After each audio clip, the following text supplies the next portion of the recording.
dia, professor Tiago. Meu nome é José Arthur e o meu grupo ficou responsável pelo tema carrinho de parada, ou também como pode ser chamado, carrinho de emergência.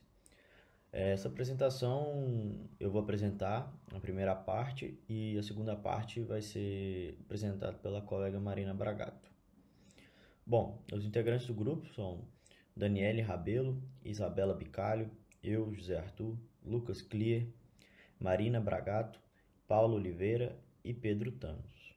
O conceito básico do carrinho de emergência, né, ou carrinho de parada, como eu já tinha falado anteriormente, é uma estrutura móvel, um armário hospitalar, composto por gavetas providas com materiais, medicamentos, fármacos e equipamentos necessários, indispensáveis para atendimento do paciente em situações de urgências médicas, socorros imediatos e principalmente em casos de reanimação cardiorrespiratória. O carrinho, a organização é disposta seguindo um protocolo. E esse é um protocolo para a organização dos carrinhos de emergência que foi estabelecido pela American Heart Association e pressupõe 4 prioridades. A primeira prioridade seria os itens para avaliação diagnóstica. Segunda prioridade seria os itens para o controle das vias aéreas. A terceira prioridade seria os itens para o acesso vascular e controle circulatório. E o quarto item seria os medicamentos para emergência. Seguindo sobre a organização do carrinho, é importante ressaltar que essa organização ela é feita em níveis de prioridades, de acordo com os conteúdos que estão presentes no carro. Bom, o nível 1 são os itens essenciais que devem estar disponíveis imediatamente, como por exemplo desfibrilador, bolsa válvula, máscara e adrenalina. O nível 2 são os itens altamente recomendados que devem estar disponíveis no máximo em 15 minutos, como por exemplo o oxímetro de pulso, morfina, aminofilina e sonda nasogástrica. E o nível 3 são os itens recomendados, mas são opcionais, como a máscara laríngea, naloxone, diltiazem e verapamil. A composição do carrinho, como mostra a figura, né, a ilustração, o carrinho tem os puxadores, as tomadas e tem o suporte para cilindros ao lado esquerdo da imagem. E a parte mais importante são as gavetas, né? São essas 4 gavetas centrais, onde estão os conteúdos, né, para o atendimento do paciente imediato. Agora eu vou detalhar, né, a composição do carrinho. Na base superior há o suporte para o desfibrilador, a caixa com os laringoscópicos, caixa com os materiais de intubação, que é opcional, e os impressos de controles. Uma observação também que é muito importante são os materiais de oxigenação submetidos à desinfecção de alto nível, como por exemplo a bolsa, máscara ventilatória, o umidificador e máscara de oxigênio. Elas ficam em uma caixa específica situada sobre o carro de emergência. Na região dianteira do carro, a tábua de compressão, na região lateral, o suporte de soro e cilindro de oxigênio. Agora vou detalhar a parte das gavetas. São 4 gavetas, do que eu tinha falado anteriormente. E na gaveta 1, as medicações, e as mais utilizadas em situações de emergência clínica, e elas estão dispostas sempre em ordem alfabética. Nessa gaveta vão ter medicações como, por exemplo, ácido acetil salicílico, água destilada, amiodarona, diazepam, etomidato, fenobarbital sódico, clopidogrel, flumazenil, hidrocortisona, haloperidol e lidocaína. Na gaveta 2, há os materiais para o acesso vascular e para o suporte ventilatório, como por exemplo cateter intravenoso, agulha, seringa, equipo macrogotas, lâmina de bisturi, esparadrapo, cânula orofaríngea, cânula endotraqueal, reanimador manual com máscara, máscara de oxigênio, cateter nasal. Na gaveta 3, tem os materiais para o cateterismo, como por exemplo cateter gástrico, cateter urinário Foley, lidocaína em gel, coletor de urina, luvas de procedimento e sondas.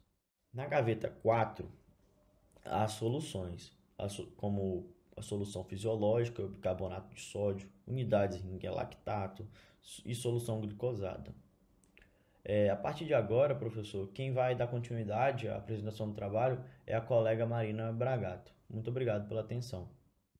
Olá, pessoal! Dando continuidade ao que o José Arthur vinha falando em relação ao carrinho de parada, é importante a gente ressaltar que a quantidade de drogas, de medicamentos, de equipamentos que constituem o carrinho, eles são estipulados de acordo com a necessidade da área e com a rotina institucional.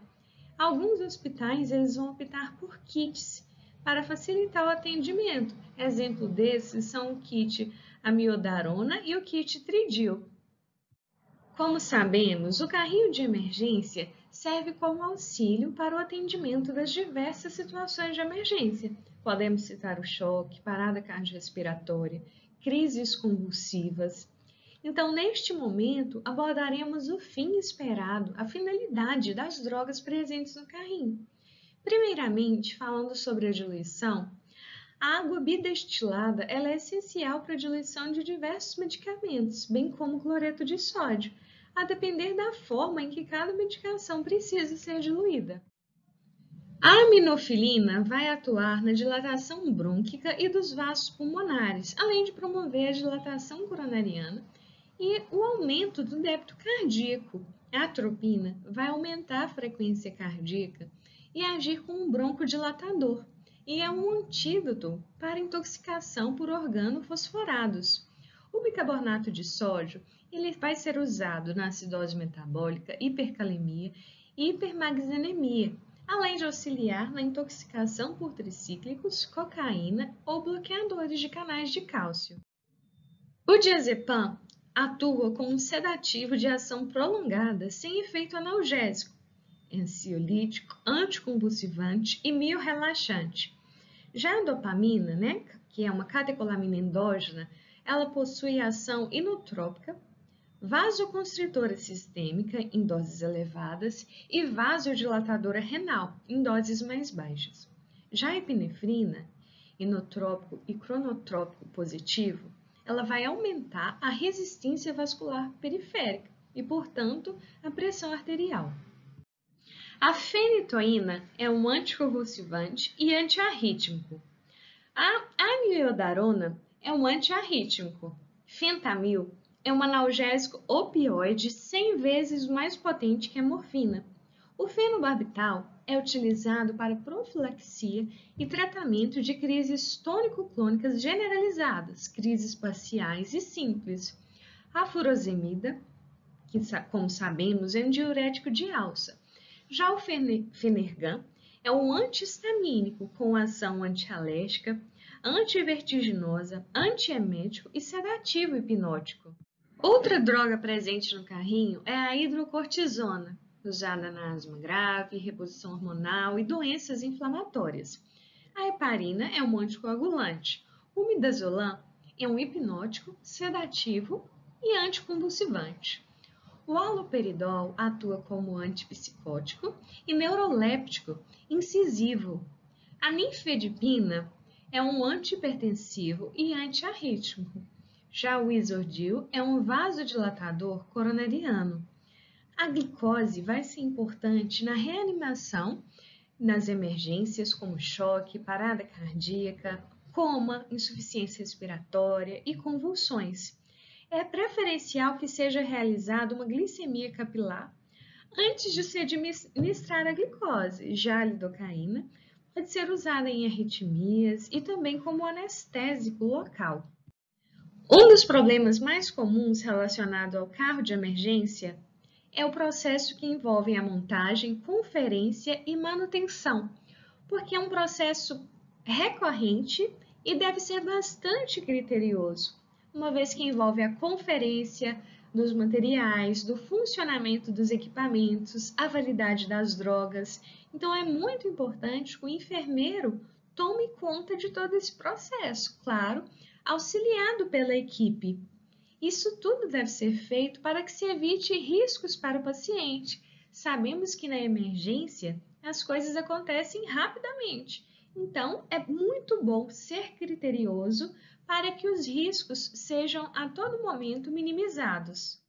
Essas são as nossas referências bibliográficas. Muito obrigada pela atenção.